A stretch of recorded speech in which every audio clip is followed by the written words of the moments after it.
Welcome to our second lecture on condensed matter theory. What I would like to discuss within this video is the aims that we have in condensed matter theory, namely being able to understand and predict the properties of the materials that we find in nature. And you can think of questions like, why is glass transparent, or why are metals reflective? And of course we can precise this and ask, why is gold much more yellow than silver, for example? And these actually are questions that we can answer with theories developed around the 1950s by Enrico Fermi and others. And those theories are implemented in computers nowadays, and we have stable implementation since the 1990s, which gives us predictive power for a large class of materials and properties. So with the use of big computers, we can answer, for example, questions: what is the strength and stiffness of materials like titanium or aluminum or graphene?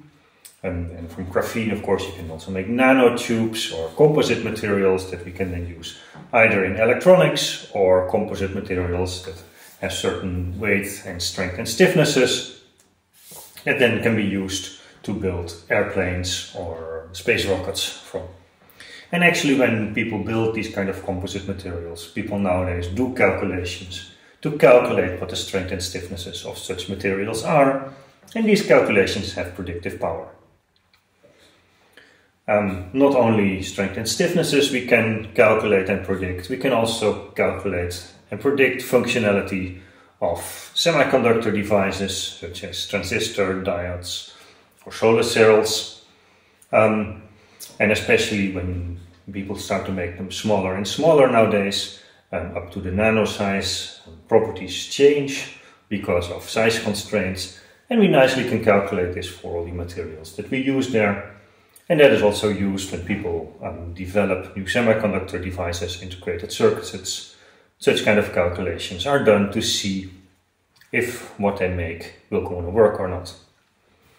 And even for very large systems, such like enzymes, one can calculate how several thousands, several hundred thousands even of atoms move and fold themselves when you put different surroundings on them. With more than 10,000 atoms, such kind of calculations become large, but they are possible, and the limit of what has been done will be somewhere between 10 and 100,000.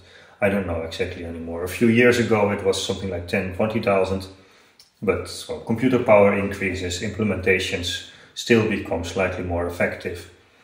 So the maximum size of what we can do there increases exponentially in time as our computer power scales exponentially. So we can actually calculate pretty large enzymes. It's not completely standard yet, it's not something that people do on a daily basis, but it works. So we have this beautiful predictive power for a large, well, actually quite large, but only about 1/3 of all materials we can predict. For many other cases, these theories fail, and they fail spectacularly.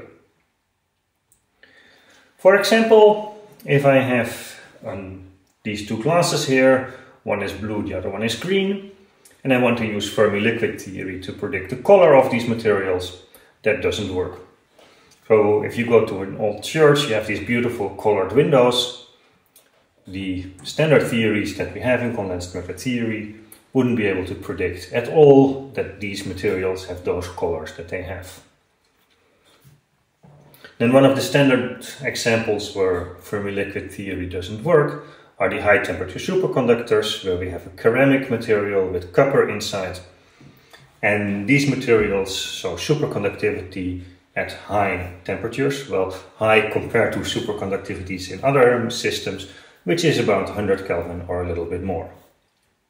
You might have heard that people recently found even room temperature superconductivity, but that is only at very, very high pressures. At ambient pressure, the cuprates are still the highest superconducting temperatures that we have. Now, we've talked before about the folding of the enzymes, which are the carbohydrates based molecular structures of those. But if you look at an active center of an enzyme, here for example heme in blood, there we have an iron atom, and on this iron atom an oxygen atom binds in your lungs, and it is then released inside the muscle tissue, such to get your oxygen there. And this binding and releasing of an oxygen to an iron atom doesn't work on the mean field Fermi theory that we've discussed before. So also there we don't have predictive power. And the same is true for photosystem 2, there are 4 manganese atoms in the center. And also there our predictive power fails, so we cannot predict why this works. And that's actually a pity, because many enzymes, it's the active center where we don't have predictive power. So if we would, that would have of course a huge impact on things like medicine, but also on all the chemistry, where you can then make effective chemical reactions or effective materials that would enhance chemical reactions. One very nice example where Fermi liquid theory fails is phase transitions or some phase transitions. Many can be described with Fermi liquid theory, but some of them really can't. And here, for example, an example in vanadium dioxide, which at high temperatures is a metal and at low temperature becomes an insulator. And we have a phase transition where the resistivity changes by several orders of magnitude. So here we see the resistivity at low temperature is an insulator, then there's a huge jump in resistivity change, and then it becomes metallic. You can look at the gap that opens when it's in the insulating state. So your electrons don't want to propagate, you have to put in some energy to make them move. And the energy that you have to put in is of the order of several hundred milli-electron volt, which is in the order of several thousand Kelvin. The phase transition temperature times the Boltzmann constant, kBT, is given here. So the width of this bar is the energy, kinetic energy that you have for your electrons at the temperature where the phase transition happens. And you see that is much smaller than the gap that we have in our material. So we have an insulating material, then you start to put in temperature, but the temperature is still so small that the electrons cannot make transitions across the gap, and still all of a sudden that phase transition happens. Normally you would expect that you have an insulator, or you have a gap, then with temperature you start to excite electrons above that gap, and at some point you have so many electrons that change their occupation that the material becomes unstable and you get a phase transition. In vanadium dioxide you have a gap that is large, you heat up the system, nothing changes, there are no excitations, and still all of a sudden you have a phase transition. And this is a reason of collective behavior. When one electron changes, goes into the higher lying state, then its neighbor electron all of a sudden is also reduced in energy when it makes that excitation. And therefore it's a collective change where when one is excited, all the others want to be excited as well. Which is not something that we capture in the theories that we have. So let's have a look why it is so hard to predict material properties. So in condensed matter theory, we know our Hamiltonian.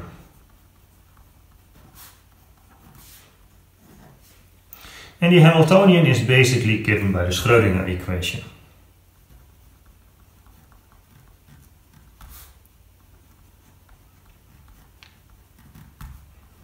You can also find these written in the lecture notes that you have as a PDF. So our Hamiltonian is a sum over all electrons, where we have the kinetic energy of the electrons, as well as the Coulomb energy between our electrons, Ri minus Rj. We have the ions, the nuclei of the atoms,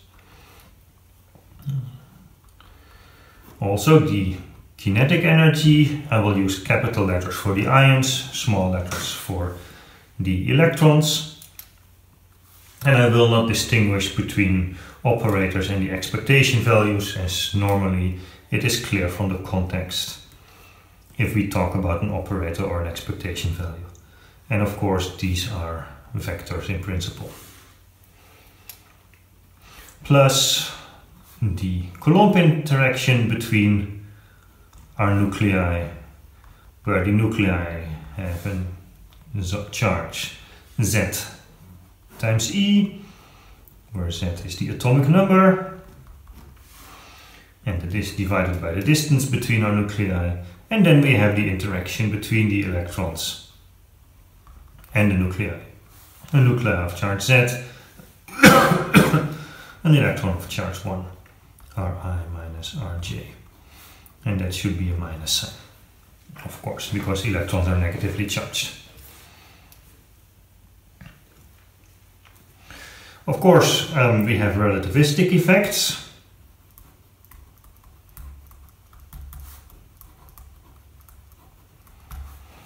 If you want to be accurate, we should not look at the Schrödinger equation, but the Dirac equation, or even more accurate quantum electrodynamics, even more accurate quantum chromodynamics. But it will be clear that effects of quantum chromodynamics will be extremely small, and even effects of quantum electrodynamics are basically neglectable for everything that we see. And even the relativistic effects captured in the Dirac equation are very small. So these are small. And they're so small that we can use perturbation theory or first order perturbation theory to describe them. And we can also understand that the physics around us works at the electron volt scale, and that is very small compared to the electron rest mass. So the velocities of our electrons are normally small compared to the speed of light, or the energy scale is small compared to the rest mass of the electrons. And for that we can use perturbation theory to describe all relativistic effects. One should not completely forget about relativistic effects, because they do have a quantitative change in the properties of our materials. And we have two terms, the Darwin and the mass velocity term, that give quantitative corrections. We normally don't discuss much about them because they do not change any of the equations or the form of the equations that we have. There's no real physical change that comes about from them. And then we have the spin-orbit interaction.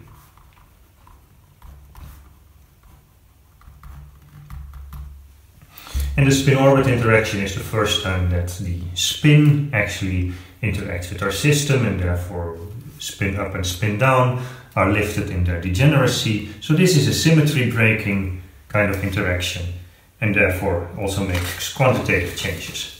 So spin-orbit coupling in some cases is very important to include. Although small, it is the leading interaction that gives you some change, and therefore you can see it. We will discuss these Hamiltonians, but only later in the lecture, because for a solid we can still make several other approximations and don't have to include the Darwin and the mass velocity term nor spin-orbit term for a completely general Hamiltonian, but can actually focus on these terms close to the nucleus, where the velocities of our electrons are large, and therefore treat things in spherical symmetry, which will simplify the equations. So we here have the equation that we want to solve. Now there's one simplification that we can immediately make.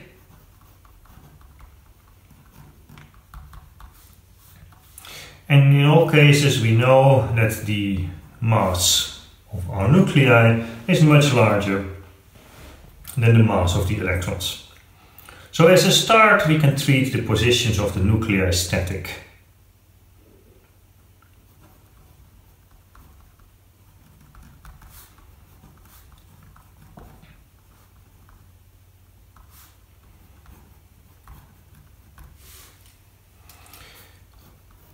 In other words, the impulse momentum of our electrons is going to zero. Which also means that the Coulomb interaction between the nuclei becomes a constant, and the interaction between our electrons and the nuclei becomes a potential that is the same for each electron.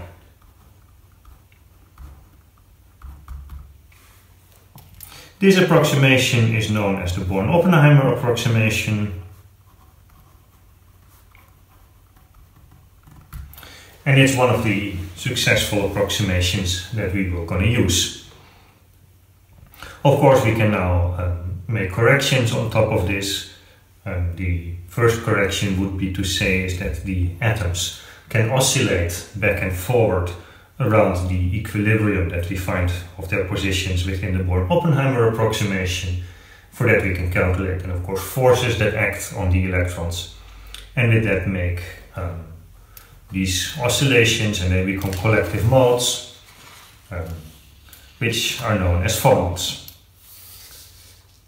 And well, we can make further approximations or further models where we do molecular dynamics and treat the movement of the nuclei classically in a potential that is given by the electrons, and the electrons are solved quantum mechanically in a potential given by the positions of the nuclei, and then you assume a certain position of the nuclei, you solve the quantum mechanical equations for the electrons.